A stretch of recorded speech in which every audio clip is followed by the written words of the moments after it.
Ons stel baie maklik iets uit. Ek sal dit môre doen, ek sal dit later doen.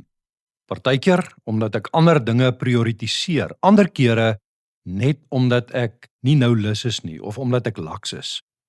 En so gebeur dit ook in ons geloofslewe. Ek sal ander dag met die Here regmaak. Eendag as my lewe rustiger is, sal ek weer bid, my Bybel oopmaak. Eendag as ek ouer is, sal ek ernstig met God lewe. Nou wil ek eers my lewe geniet. En dan troos ons onsself, God is mos geduldig. Maar Jakobus sê, jy weet nie eers hoe jou lewe môre sal wees nie. Môre behoort nie aan jou nie, die toekoms is in God se hand. Wat as God se geduld nie vir jou sê, wag maar nie, maar vir jou sê, kom vandag.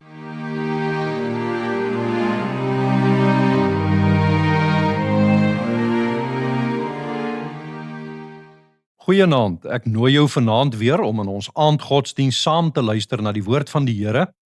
Vanaand gaan ons lees uit 2 Petrus hoofstuk 3 vanaf vers 8 tot en met vers 10. Ek lees graag vir ons voor. Een ding moet julle egter nie vergeet nie, geliefdes, vir die Here is een dag soos 1000 jaar en 1000 jaar soos een dag. Die Here stel nie die vervulling van sy belofte uit nie, al dink party mense so.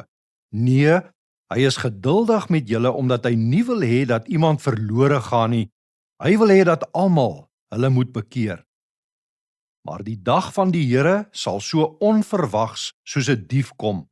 En op die dag sal die hemel met 'n groot gedruis verdwyn, die hemelliggame brand en tot niet gaan, en die aarde met alles wat daarop is, vergaan.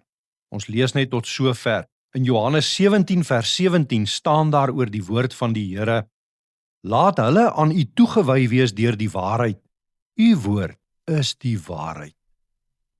Petrus praat in hierdie gedeelte weer met mense, gelowige mense wat lewe in 'n wêreld waar hulle baie spot verduur, van mense wat spot dat die wederkoms van die Here nou te lank neem en nie meer gaan kom nie.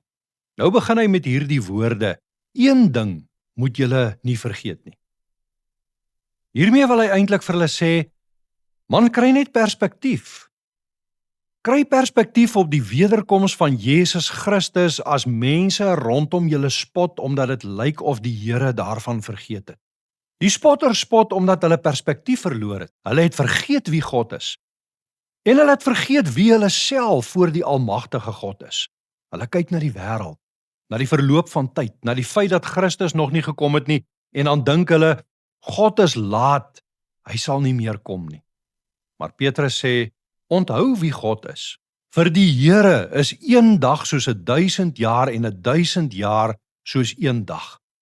Nou hierdie gedagte roep hy op uit Psalm 90 wat die gelowiges van sy tyd baie goed geken het. In Psalm 90 gaan dit oor God se ewigheid teenoor ons kort, verganklike lewe. God is van ewigheid tot ewigheid God, sê Psalm 90. Voordat die berge gebore is, was hy al daar. En lank na ons sal hy nog daar wees. En ons? Ja, ons is maar soos gras, sê die Psalm. Groen in die môre, vanaand verlep en verdroog. Niks in vergelyking met God se ewigheid nie. Ons lewe maar 70 jaar of as ons baie sterk is, 80 jaar, sê die psalmdigter. 'n vlietende oogwink in vergelyking met God se ewigheid. Daarom bid die psalmdigter van Psalm 90, leer ons dae so gebruik dat ons wysheid bekom. En dit is wat Petrus hier vir ons wil sê. As ons oor die tweede koms van Jesus dink, moet ons dink met wysheid. God is nie tydgebonde soos ons nie. Hy is nie vasgevang in die ritme van ons sekondes en minute en ure nie. Hy staan buite ons kalender van weke en maande en jare. Op sy almanak het Christus se koms nie agtergeraak. Nee, sy wederkoms bly uit, want hy is geduldig met ons. Hy gee nog 'n tyd van genade, tyd vir bekering, want, sê Petrus, hy wil nie hê dat ons verlore moet gaan nie. En dit is die kern van die verse wat ons vanaand gelees het. Die wederkoms het nog nie plaasgevind nie, want die Here gee genade, gee tyd vir bekering. Ons lewe in die tyd van God se genade. Implisiet is die vraag in hierdie gedeelte: wat maak ek? Wat maak jy met hierdie tyd van genade? Daar is net twee opsies. Jy kan roekeloos leef, asof Christus se koms nooit sal plaasvind nie. Jy kan soos die spotters spot oor hoe lank dit nou al neem en steeds het dit nie gebeur nie. Jy kan uitstel, jy kan afstel, jy kan dit selfs aflag. Jy kan lewe met 'n houding van nie nou nie, later as daar eendag tyd is, as ek eendag weer rustiger is, as ek eendag oud is, man, dan sal ek naby die Here lewe. Of jy kan in en bo die stilte van hierdie genadetyd die roepstem hoor van die goeie herder wat sy skape op die naam roep, wat vir jou roep: kom na my toe, almal wat uitgeput en oorlaai is, en ek sal julle rus gee. O almal wat dors het, kom na die waters, en wie geen geld het nie, kom koop en eet.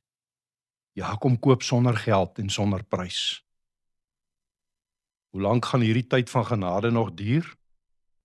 Weet jy wanneer Christus se wederkoms sal plaasvind, behoort eintlik aan jou en my geen verskil te maak nie. Want die enigste tyd wat ek en jy in elk geval het om ag te slaan op die roepstem van die goeie herder, is die genadestyd wat hy ons in hierdie lewe gee. Ons het niks langer as hierdie lewe nie. En nou weet ons mos, ons lewe is nie in ons eie hand nie. Enige uur, enige dag, kan die Here ons roep. Kan hy vir ons sê, soos wat hy vir die ryk dwaas van Lukas 17 gesê het, wat sy lewe vol gemaak het met skure bou en oeste insamel en rykdom vergader en nog oeste beplan en sy besigheid bestuur, wat nie tyd gehad het om God te dien nie. Jou dwaas, vannag nog sal jou lewe van jou opgeëis word, en wie kry dan alles wat jy bymekaar gemaak het? Jakobus 4 sê vir ons: julle wat sê, vandag of môre sal ons na die en die stad toe gaan en 'n jaar lank daar bly, ons sal sake doen, ons sal geld maak. Julle weet nie eers hoe julle lewe môre sal wees nie. Julle is maar 'n damp wat 'n oomblik verskyn en sommer weer verdwyn. Ons lewe in die tyd van God se genade en God se geduld. Wanneer my en jou 60 jaar of 70 jaar of 25 jaar verby sal wees, weet ons nie. Môre behoort nie aan ons nie. Daar is nie tyd vir uitstel nie. Bekering en geloof en 'n lewe van gehoorsaamheid en toewyding aan God is nie iets vir 'n ander dag nie. Antwoord vandag nog op die roepstem van die goeie herder. Amen. Here my God, vanaand raak ek weer stil voor U.